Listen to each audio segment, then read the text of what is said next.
Good morning students. प्यारे बच्चों, आज हम एक नया टॉपिक निर्देशांक ज्यामिति शुरू कर रहे हैं। इस टॉपिक में आपको केवल एक्सरसाइज 18.2 के कुछ क्वेश्चन करने हैं और ये सभी क्वेश्चन आधारित होंगे दो बिंदुओं के बीच की दूरी ज्ञात करने पर। ठीक है, तो हम इसमें सीखेंगे कि दो बिंदुओं के बीच की दूरी कैसे ज्ञात की जाती है। तो ध्यान से देखिएगा प्यारे बच्चों, दो बिंदु हमें इस रूप में दिए जाएंगे। एक बिंदु ये है और एक बिंदु ये है। जैसे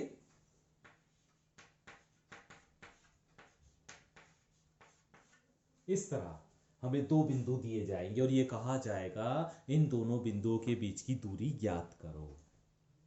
तो प्यारे बच्चों, दो बिंदु हमें दिए गए हैं x1 y1 x2 y2। ठीक है, इसी तरह हमें बिंदु दिए जाएंगे x1 y1 x2 y2।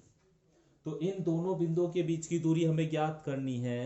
वो होगी under root x1 minus x two का whole square plus y1 minus y2 का होल स्क्वायर। तो इस तरह आपको बिंदु दिए जाएंगे, ये x1 ये y1 x2 ये y2, और उसकी वैल्यू को यहां पे रखना होगा इस फॉर्मूले में। कि दूरी का जो फॉर्मूला होता है, दो बिंदुओं के बीच की दूरी जो होती है वो होती है under root x1 minus x two का whole square plus y1 minus y2 का होल स्क्वायर। तो अभी हम इसी फॉर्मूले पर आधारित एक्सरसाइज 18.2 के क्वेश्चन करना शुरू करते हैं।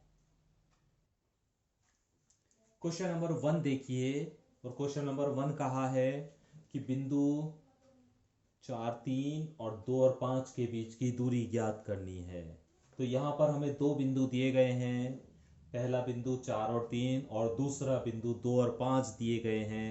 इन दोनों बिंदुओं के बीच की दूरी ज्ञात करनी है। फॉर्मूला आप जानते हैं, दूरी बराबर under root x1 minus x two का whole square plus y1 minus y2 का होल स्क्वायर। x1 की जगह आपको बताया गया था पहले बिंदु का पहला बिंदु पॉइंट जो होता है ये x1, ये y1, x2 y2। अगर याद नहीं रहता आपके तो इनके ऊपर आप लिख सकते हैं x1 y1 x2 y2 और उन्हें यहां पर रखेंगे।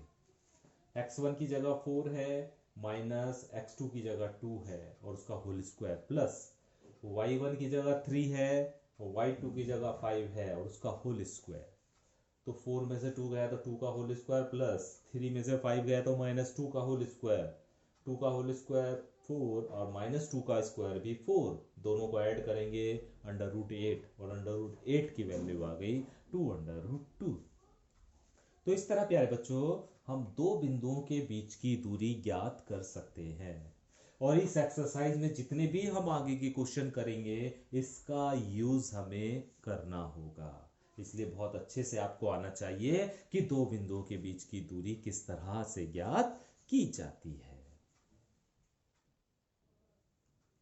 क्वेश्चन नंबर सेकंड देखिए प्यारे बच्चों, कहा है बिंदु 2 और 0 और -1 और 4 के बीच की दूरी ज्ञात करनी है।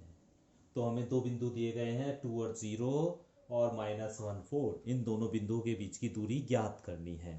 तो फॉर्मूला हम जानते हैं under root x1 minus x two का whole square plus y1 minus y2 का होल स्क्वायर। तो x1 तो ये रहा प्यारे बच्चों 2 और x2 कितना है माइनस का 1, x2 है माइनस का 1। x1 की जगह तो 2 रख देंगे और x2 की जगह -1 रखेंगे, x2 की जगह -1 रखेंगे और यहां माइनस पहले से ही मौजूद है तो इसलिए प्लस का 1 हो जाएगा।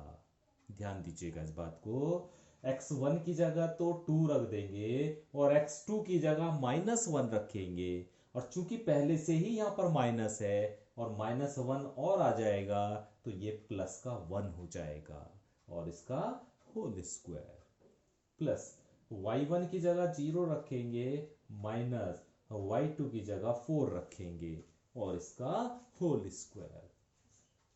इसे जोड़ेंगे तो 3 का स्क्वायर हो गया प्लस, जब 0 में से -4 करेंगे, 0 में से 4 को सब्ट्रैक्ट करेंगे घटाएंगे तो माइनस का 4 ही बचेगा, है ना। तो -4 का स्क्वायर, 3 का स्क्वायर करेंगे 9 आएगा, और -4 का स्क्वायर करेंगे 16 आ जाएगा। दोनों को जोड़ेंगे तो 25 आएगा, अंडर रूट लेंगे तो कितना आ गया, 5 आ जाएगा। तो इन दोनों बिंदुओं के बीच की दूरी हो गई 5। ठीक है। इसी तरह क्वेश्चन नंबर 3 देखिए, जिसमें हमें कहा है बिंदु जो दिए गए हैं वो है 2a -a और -3a। ये दो बिंदु हमें दिए गए हैं, इन दोनों के बीच की दूरी हमें ज्ञात करनी है। दूरी का फॉर्मूला हम जानते हैं, ये x1 ये y1 ये x2 ये y2। ध्यान दीजिएगा x2 भी -a है और y2 भी -3a है। तो x1 की जगह तो 2a रखेंगे और x2 की जगह -a रखेंगे, और माइनस यहाँ पहले से ही है तो ये प्लस का a हो जाएगा, और इसका होल स्क्वायर प्लस y1 की जगह a रखेंगे और y2 की जगह माइनस का 3a रखेंगे, y2 की जगह माइनस का 3a रखेंगे। माइनस यहाँ पहले से ही मौजूद है तो ये प्लस का 3a हो जाएगा, और इस पूरे का होल स्क्वायर। 2a और a को जोड़ेंगे तो 3a हो जाएगा, उसका होल स्क्वायर, प्लस a और 3a को जोड़ेंगे तो 4a हो जाएगा और उसका होल स्क्वायर। 3a का स्क्वायर करेंगे तो 9a स्क्वायर, प्लस 4a का होल स्क्वायर करेंगे तो 16a स्क्वायर। इन दोनों को जोड़ेंगे तो ये हो जाएगा 25a स्क्वायर। इसका वर्गमूल लेंगे तो 25 का तो वर्गमूल 5 हो गया, और a स्क्वायर का वर्गमूल a होता है, क्योंकि घात वाली संख्या का जब हम वर्गमूल लेते हैं तो घात आधी हो जाती है। तो ये आ गया 5a। तो इस तरह प्यारे बच्चों, question number 1, question number 2, question number 3, question number 4, सभी क्वेश्चंस में आपको इन दोनों बिंदुओं के बीच की दूरी के बारे में बताया गया है। तो मुझे उम्मीद है कि आपको इन सभी क्वेश्चन की सहायता से दो बिंदुओं के बीच की दूरी का फॉर्मूला भी अच्छे से याद हो जाएगा, और इन दो बिंदुओं के बीच की दूरी निकालनी भी समझ में आ गई होगी।